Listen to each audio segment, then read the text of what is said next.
Well, what's up? It's your boy Carcino here. And a lot of you this morning was riding around, listening to the radio, and heard Monique on there with Donkey of the Day. Remember that? Well, she came on the show today. Last time she was Donkey of the Day, so she wanted to address that on the show in front of Charlamagne. Now, he couldn't pull a Troy Ave this time and not be there. Because you guys, myself included, will not take all the credit. All you guys put the pressure on him. That Troy Ave evacuation scene that he did put a lot of pressure on his back. And now he's got to deal with that. Because Monique, she pressed him right to his face. And they explained it, and they were right there. Now, I'm going to say some things here. Charlamagne made some great points. He knew Monique was coming. He did his time and did some homework this time. So he made some valid points. What made this interaction even better is that he came with some numbers and some facts, and he wasn't silly. He was somebody who didn't want to say the wrong thing. So he stayed right in the element where he think he had enough to back up his argument. So let's listen to the radio. And I met a young man that was full of humility and respect. Mm-hmm. And when I got on the elevator, he actually held the door. I remember like it was yesterday. Yes, ma'am. And I said, "Oh, baby, thank you." And he was just like that. "Yes, ma'am." And "Miss Monique, it's a pleasure to meet you." And we had a very beautiful exchange. Mm-hmm. And I said to that brother, "Tell your mama that she raised you right." Mm-hmm. That's a and fact. he said it was my mama and my grandmama. Yes, ma'am. So I felt like this was, and it still is, a beautiful young brother making his way, but full of humility and respect. Till we fast forward, and I become Donkey of the Day. So I didn't want to have it to be hearsay. I didn't want to have anybody exchange words that I may have said to him. So my husband and I wanted to come on so we could understand how I got titled Donkey of the Day. So why'd you give a donkey today, Charlamagne? Well, I think it was due to the whole Netflix situation. You know, when I heard you say that, you wanted us to boycott because of racial and gender bias, but then you went on to, mention two brothers and a woman. So I said maybe she should be more specific and say black woman gender bias. But then also just from a business aspect, I wanted to know why did you feel like, you should have gotten whatever Chris Rock got, whatever Dave Chappelle got, or whatever Amy Schumer got. Because I feel like this is a what are you doing for me right now type of industry. Well, she didn't say what they got. She said she should have got more than she was offered. And then, Charlamagne, you brought up an old Netflix special as well. But that was later on. But my point was, like, this is a what are you doing for me right now kind of industry. We all know Monique is a legend, but we also know that those deals that Netflix are giving out are based off recent stand-up shows, recent concert, recent arenas, recent tours like that. So I just wanted to know why you felt like you deserved that much. Well, Daddy, would you like to start or would you like for me? Whichever you prefer. But, if we're going to go back to the conversation that we had with Robbie, it didn't start with the offer where the color bias and the disrespect transpired. It started from when we had our initial conversation after Monique got her reviews from the nights in which Benjamin and Caitlin, who were representatives for Netflix, came out to see Monique, in which on two different nights they saw her get a standing ovation, which subsequently gave them reviews of amazing and great show. So when we're in the midst of having the conversation prior to them giving the offer, we're in the midst, and he says, well, I want to make it very clear that, people speak about Dave Chappelle, Amy Schumer, and what they got. I want to just make it clear, so we can manage expectations that everybody doesn't get those type of deals. Well, when we're in the midst of that conversation, the phone disconnects. We never reconvene. He never gets us back on. And our attorney calls me up, and we speak, and we're like, well, that was strange. Are we going to get back on the phone or not? Because anybody who does business knows that this is a key time in which to build the value of your client. Then we came back with an offer that they allegedly had sent over that our attorney and I had never received. And then on that, it was a certain time limit in which we were supposed to respond. Well, we had passed the time limit because we never received it. When our attorney had asked them to please resend the offer that they had allegedly sent, it was clear that it had never been sent in the first place. That's the second red flag. When we get on the phone to discuss the offer that they had then finally sent over, initially they didn't want to have the conversation until I expressed to them, it is very ironic that the call we had was disconnected, we never reconvened, you became evasive, you can't get on the phone, now I have to express what it's feeling like, which is gender bias, color bias, and there's also an age issue that we didn't discuss that's in there as well. So those three things are what led to it, in conjunction with the fact that the very items that he said did not translate for Monique, which were her resume, what she's done in terms of movies, it didn't translate, but he said those were the things that translated for Amy Schumer. Now, we just wanted to know, why did it work for Amy, but it doesn't work for her? Because what she just did, in terms of what Monique's body of work contends with or resulted in, it's all part of the resume, just like Amy Schumer's resume. So why does Amy's resume work and Monique does not? And they could not explain that. Well, if you're just joining us, that's Sydney. That's Monique's managing husband. If you're just joining us, so you can, you know the voices. Yeah, I'm sorry, go ahead. No, I want you to go ahead. Well, I don't think Amy Schumer is funny. That's number one. But she did sell out 50 arenas around the world, including MSG, and HBO wanted her as well. So she created a bidding war based on those stats. So I assume that's the reason her number was at that place. Well, I want to address something because you said, I assume. And then you also said in the beginning when you start talking, you said, Monique is a legend. That's what you said. Absolutely. Right? And then when Robbie Prohl and Netflix also says, Monique is a legend. Correct? Absolutely. And you believe that Chris Rock is a legend, as I do as well. Yes. Mm-hmm. And you would say Dave Chappelle is a legend, right? Absolutely. What makes me a different legend from Dave Chappelle and Chris Rock?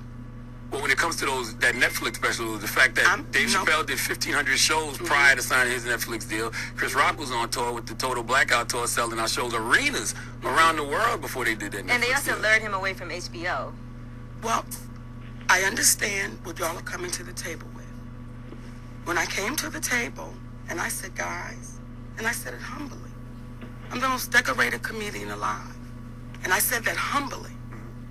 And then some people said, oh, Monique is crazy, till it was proven.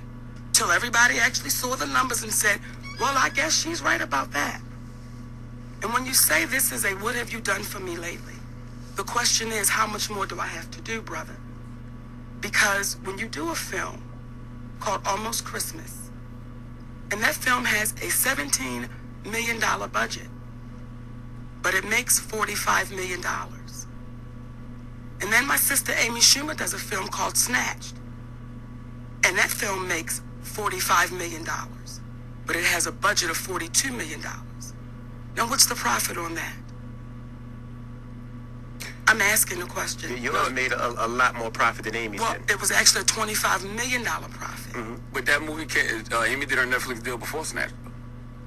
No, because he said, Robbie Prohl said that was what made him also give it a deal because of the big movie that she had coming out. Right. And that's where we had to check. Well, yeah, coming out. That was but she did the Netflix deal before that movie came out. Well, No. we actually talked to the vice president of Netflix, Leonard. Right. And But what my happens point- is when you're basing off of what you're assuming, and then you give me a title of Donkey of the Day. Is your mother still alive? Yes, ma'am. And you're from what city in South Carolina? Moncks Corner, South Carolina. Moncks Corner. And if I was to call your mother or your grandmother, could they tell me stories of inequality that they had to deal with? Absolutely. So would your mother be a donkey? No. Would your grandmother be a donkey? No. I need you to explain how you gave me the title because you're not explaining it. You're going off of what I assume. But because you're on that microphone, and when we open up these microphones, we know just how powerful our voices can be, don't we, Angela? Yes, we do. And we know that what we say can become law. Correct, Lenore? Absolutely. So when we do that, we must then explain it to our community because we know how poisonous it can be when we put things out, but we can't back it up. We just say it. I think that there is I think everything you're saying about racial bias is absolutely correct. Gender bias is absolutely correct. We know that the black woman is unappreciated and undervalued in a lot of different industries. But I think that when it comes to this Netflix situation, it's very specific. I think it's more of an individual thing than it is a collective problem. Like, can you honestly? What we ask you is this: can you say if it's an individual problem, how come that there are no individuals of color who happen to be female comedians that have had the multiple $million-dollar paydays with Netflix? Because what happens with the black community, it's what have you done lately? But when you are a white person in this industry, it's you're only as good as your last project. I thought it was drawing power. I thought it was exactly the amount of people that will watch a special. Do you think this is specific to comedians? Because I do know they've given out multi-million-dollar deals to Ava DuVernay, Shonda Rhimes. So you think it's specific to the comedy industry? Well, I'll let you answer it. What black female comedian got the multi-million-dollar deal? Name her. I know. But don't you think it's coming? I'm sure Tiffany Haddish will be presented with something if she hasn't already. Well, but we got to speak about the sisters that's done it. See, when Wanda Sykes is number 100 on Comedy Central's top comedians ever. Number 70. I'm sorry, Daddy, number 70 on the top 100 ever. But they offer her 250. So what do you say to that, Lenore? Well, I actually asked about that. I spoke to somebody at Netflix, and they offered that deal to Wanda Sykes before this guy that does these stand-up deals even got in the position. They offered this deal to her some years ago. Does it seem strange that you always have an answer when our finish line keeps getting moved? When our finish line keeps getting moved? When our finish line keeps getting moved. When I say, name me one black female comedian that's got the $1 million payday, I'm waiting to hear the answer. Right. So you think it's specific to comedians? Because I don't know on Netflix any. But I can't say for sure. In history, name her. Well, I would ask what black female comedian has sold out 50 arenas around the world. Well, what I would tell you is there's 4 beautiful black female comedians that we just got a Legends Award. Her name is Samore. Her name is Adele. Her name is Miss Laura. Her name is Monique. And when the Queens of Comedy was on tour, see, we made history. And I don't know if you've done your homework, because we were the only female group, black, white, Latin, Asian, to sell out consecutively around this country. But you'll disregard that because you'll say, well, what did you do yesterday? So you can't take it away. But if I'm doing business and I'm basing it off doing a deal with somebody who did this last year as opposed to doing it 15 years ago or 20 years ago, whenever it was, wouldn't it make more sense to do it with the person who did it just a couple years ago? If you're doing business and you say, what's Monique's resume? Now you're the businessman and you're looking at that resume and everything on that resume says number 1. Everything on that resume says sell out. Now all of a sudden, is it going to change, businessman? Yeah. If I had to sign Kobe Bryant today, I'm not going to give Kobe Bryant a $100 million contract. Well, you're right. But his resume is amazing. The difference between Kobe Bryant today and Monique today is when you're 36 in the game of basketball, you done lost your step. When you are 50 years old in the game of comedy, you're seasoned. And if they had to come to Netflix, to your point, because you make a very good point, and Monique had to stumble like a 40-year-old or a 38-year-old Kobe Bryant who's got a ruptured Achilles heel that you got to bounce back from, then it would make sense. But if he dropped 50 and still was dropping buckets, what would you say? Because they watched 2 standing ovations in 2 sold-out clubs. You're absolutely right, Brother City. But let me ask you this. Why not put together a theater or arena tour and sell that out and then come back to the table? Or take a special yourself. But it doesn't have to go there. See, my whole thing is that's something else. We were talking about the money offered. And my whole thing is, as a businessman, being a legend and all that doesn't necessarily matter. It's who the people want to see. You could be a legend and people love you, but if you can't attract the people to come to the place to see you or to come to Netflix to watch you, it doesn't mean anything. Y'all talking about selling out clubs versus selling out arenas. I'm saying Netflix as well. But here would be the question. You know what I mean? Here would be the question. Almost Christmas. Would you say that was a hit movie? Definitely a hit movie. Would you say Bessie was a hit? Yes. Would you say Precious was a hit? Absolutely. So the question is, so Monique, you didn't do nothing in 2017 that was on TV that we could see. So that means you're irrelevant? I don't think anything's relevant. So what happens is, if you see these number 1s, and here's where when someone said to me, Monique, does it become disheartening when it's your folks? It's understandable. I don't take offense. It's understandable, and I explain why. When I have to sit here and not defend, but explain to people that look like me, well, when did I become irrelevant? If there was a movie out called Almost Christmas, what, in 2016? This is 2018. So now all of a sudden, oh, we don't know if people are going to show up and show out. Now, when I did a show called The Bernie and Sid Show, I'm sure you know those brothers, two white brothers. And when I walked in there, Leonard, I walked in with a preconceived notion that I was going to have to defend myself. Correct. Because one is a strong Trump supporter and the other is a Democrat. But I'm thinking I'm going to have to walk in and defend myself with these white brothers. After 5 minutes of us talking, they shut their show down. And they said, Monique, we're going to call this what this is. This is nothing but racism. And we can't sit back and allow it and watch it happen. So no, we're going to tell our listeners to boycott Netflix until they get it right. Because you are a legend. And we have to honor and respect you. Now, those are my white brothers. Then when I was in San Jose with some of my Latin brothers, they did the same thing. They shut their show down because they said, we got to call it for what it is. See, Monique, we've grown up watching you. We've grown up and you've made us feel better. We've grown up and our children are now watching you. Then I come to my folks. And I have to be donkey of the day, which you still haven't explained, Leonard, and you're going to have to. Because when you make those type of statements about your sister to our community, what you're saying to the community is, as black women, you're devalued. And if you stand up and you make a stand and you say, we need equality, and we have to say what's right and what's fair. And then a brother that looks like me from South Carolina says, you're the donkey of the day. You have to explain that to our community. I've explained it. I said that I think that you're using racial and gender bias, which are actual real issues. The struggle that the black woman is going through in many industries is a real issue, but you're using it to focus on something that you're dealing with individually. Leonard, did you just see Viola Davis come out and say pay her equally? Did you just hear that? Absolutely. So when you have us saying the same thing, we're saying pay us equally. You're saying, oh, Monique, this is an isolated situation. Well, then what that says is you don't know the history of this business that you're in. And you sit behind this microphone and you try to be the guru of black culture. I'm going to need you to know the history of us before you begin to label us. And once you know the history, you know I'm not saying anything unique, brother. And that's where I will leave you guys to finish watching this. This is very impactful, very educational, and both sides made great points. Now, based on that, I will make my opinion known. I believe Charlamagne's side, in this, he made the most points and the most sense, not giving her donkey of the day, which I think he should just take down and get rid of. You've outgrown it. You know, that was some old childish stuff when you first started out, but now you're in a position where you don't even need to do that anymore. You've outgrown something.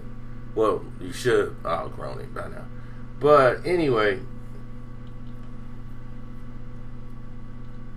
Monique uses this Christmas as if she was the star of the film.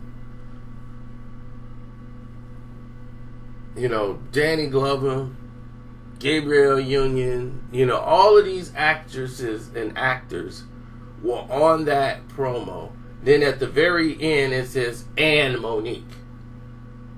So I wouldn't necessarily say Monique this Christmas. It wasn't her movie.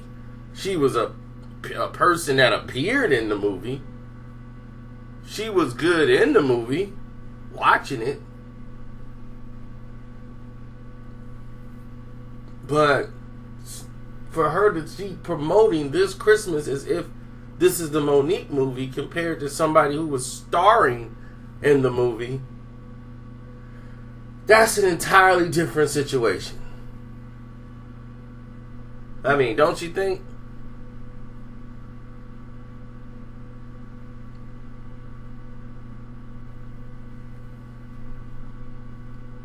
So I understand what she's trying to do. I do think that there was more to negotiate.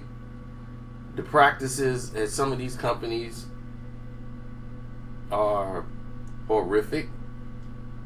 We don't know all the details, because every time you think you know something, they come back with something else, saying, oh, we didn't offer her that. We offered her a deal that was going to be worth $3 million, but she didn't want to do a trial run or whatever, and she felt she didn't have to audition.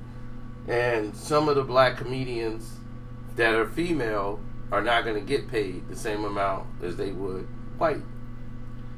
And they basing that off shows and appearances, and they're not wrong when they base that off of what Amy Schumer has recently done in her sold out arenas. If you're selling out arenas, you deserve millions of dollars on Netflix, because they're going to make millions of dollars off Amy Schumer.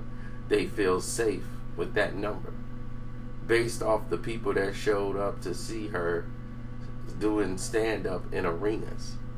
So that is equivalent to them.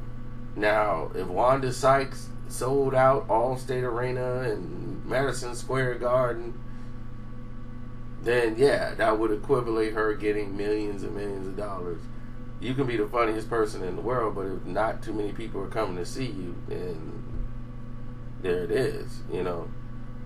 Chris Rock that's Chris Rock. You know, HBO wanted him to do another special on their show. He already got paid multi-millions of dollars for doing stand-ups. You know, he's established. Dave Chappelle has been killing it doing his stand-up tours. The people are trying to do 2, 3, 4. You know, he got the white comedians on lock. You know, the white fan base, he already came through the door with it. They love it. Then the Chappelle show, I mean, that's all they want. They want to hear Dave. Now, to be fair, none of the comedy stand-up shows that Dave Chappelle has put out or Chris Rock has put out has really been their best work yet. The last Dave Chappelle comedy show, a lot of people weren't even happy with. This one, for Chris Rock, everybody's like, this is probably the weakest one he ever did. He's also older, but, you know, to this young audience, they ain't trying to hear that. They want you to bring the pain. So,